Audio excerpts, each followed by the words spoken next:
on gas, you just said that, less supply raises prices. It's not in our strategic interest to reduce the supply. Yeah. We also know, the president as recently as yesterday talked about increasing domestic manufacturing to bring down prices on inflated items like goods.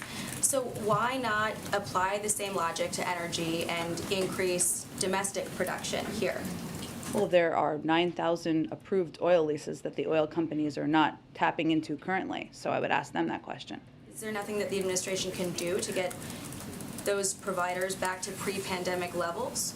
Do you think the oil companies don't have enough money to drill on the places that have been pre-approved?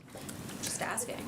I would point that question to them, and we can talk about it more tomorrow when you learn more. Do you think that opening the Keystone pipeline and having more energy-friendly policies might do that? The Keystone Pipeline has never been operational. It would take years for that to have any impact.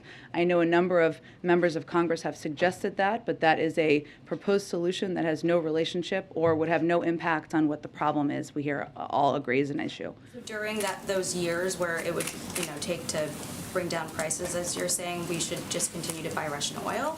Well, again, Jackie, I think you're familiar with a number of steps we've taken, a historic release from the Strategic Petroleum Reserve. What we can, let me finish. What we can do over time, and what this is all a reminder of in the president's view, is our need to reduce our reliance on oil. The Europeans need to do that. We need to do that. If we do more to invest in clean energy, more to invest in other sources of energy, that's exactly what we can do to prevent this from happening in the future. We welcome any Republicans from joining us in that effort. Go ahead. As long as we're buying Russian oil, though, aren't we financing the war?